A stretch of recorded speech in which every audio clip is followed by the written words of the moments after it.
All right, so I wanted to make a video on my favorite companies in the consumer discretionary sector.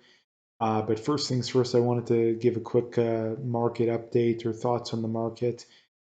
We did go down to about, I think, 3,900 or so on the S&P. We're back up well over 4,000, 4,067 roughly. This is as of Sunday night. So we'll see what happens on Monday. But um, I think we're going to, this is something that I've slightly changed my mind on. I think we're going to retest the lows um, from, I believe it's about 3,600 on the S&P, simply because I think that the Fed pivot is going to happen later than what the market has priced in. And I think that the jobless numbers, and I think the economy is going to be hit a little harder than the market has priced in. Now, if we get really bad news, then the Fed probably pivots and that probably quells the possible major downside, right? I don't think we go down there. I mean, you have some people calling for, like Michael Burry and a lot of these guys calling for major crashes, and although it very much could happen, it would not surprise me at all. In fact, I think it is more possible than what the average person believes. I just don't see it happening simply because the whole goal of the existing system is to prevent against that, right? That's the whole goal. The whole goal is to kick the can down the road, right? The modern day debt-based financial system, again, the whole goal is to prevent against something like that, right? To prevent a 2008 or a, Great Depression like event, right? So I just don't see that happening. Although, like I said, I do think we retest the lows simply because um, the Fed's going to pivot later than what the market has priced in, if you ask me. And that seems to be what we're seeing. As far as oil goes, oil's down to, I think it tested about 81, 82. It's back up to 85, um, which is kind of odd too, in that a lot of the oil companies have not came down that much, which is a little surprising. But I think that that's because people have the fact that the oil is probably going to go back up, not maybe not crazy, but it's going to go back up into the 90s, if not the hundreds. It's inevitable. I mean, OPEC is cutting production. This Russia situation is going to go on longer than I think people think. So um, oil, I mean, if you can get dips on some of, again, in my opinion, if you can get dips in some of these oil companies, specifically the ones I mentioned in my video, but again, you got your Chevron and Exxon are the big ones, but I'm a fan of Devon. I think Diamondback is good. Suncor is good in Canada. Marathon's a solid one as well. Like there's a lot of solid ones. I mean, all you got to do is go to a screener and type in the ones that don't have a lot of debt, got a strong return on equity, decent dividend, like your buying back shares. Like there's a lot of them. I mean, Buffett's buying Occidental. That one doesn't have. I don't know if they even have a dividend, but I know they're buying back a lot of shares. So I think, like again, my hypothesis is oil is going to do very well over the next decade. I think that we're definitely going to go we're definitely going to retest highs. It's just a matter of when. So anytime you can get these dips, I think it's a time to buy if you're not already exposed, if you don't already have a good size position. If you have a good size position, and you get the peaks, that's a good time to maybe take a small amount of profits. Wait till things come back down and buy back. But again, my opinion. But again, that's kind of what I think as far as the market goes. As far as the consumer discretionary sector goes, there's really only a few companies that I'm interested in, and one specifically, Lululemon.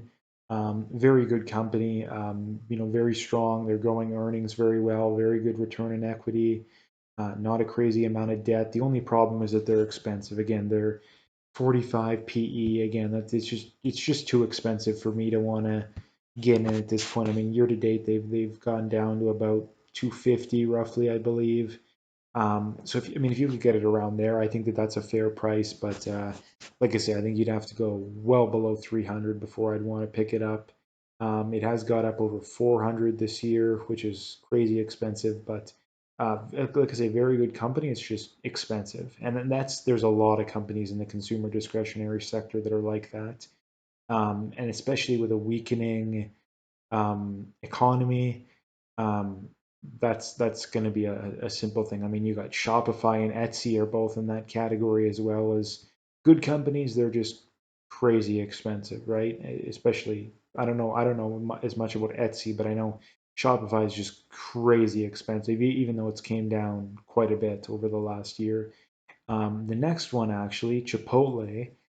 This is another company that's very expensive, but I think is growing very well.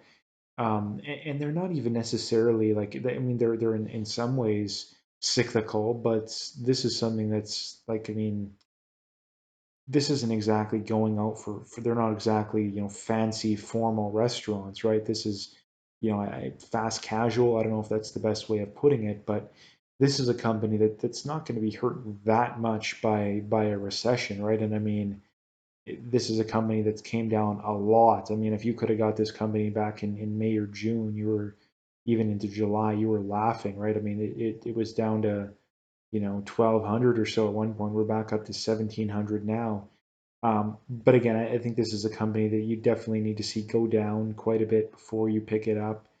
Because again, 63 PE, that's just crazy expensive. I mean, if you could get it 12, 1300, maybe even a little 12, 1300 would be where I definitely would want it below 1300 to pick it up. But again, very good company, just crazy expensive. Costco is another good example of that. There's a lot of ones like that here, but the main one that I am interested in, and I'm sure most people already know, Amazon. Um, Amazon just has such a moat that I don't see it having any issues long term. It is a little bit expensive, but Amazon has always been a company that's had a high PE.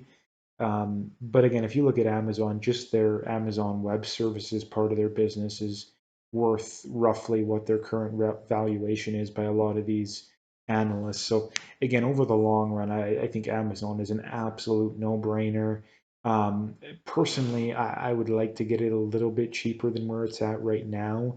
I picked up a bunch at about 107, 108, I remember. Not a bunch, but a decent amount for me, and I wish I would have picked up more because it's looking like that very well could be the low, maybe the lowest it ever goes again. For I mean, it hit about 102. It looks like.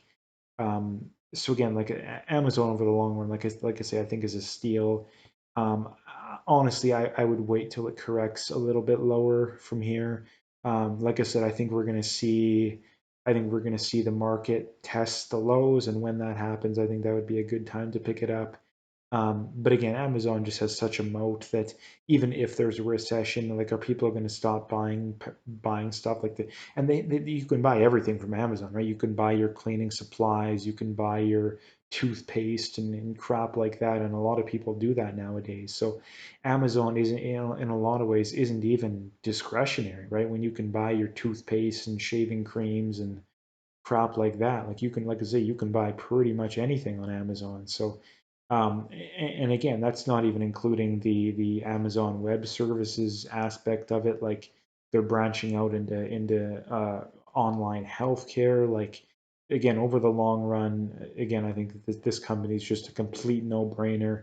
Again, probably not going to grow like it has over the last 10 or 20 years. That's very unlikely, but this is a company that I would be shocked and appalled if it doesn't at least keep up with the market. And personally, I think it would beat it.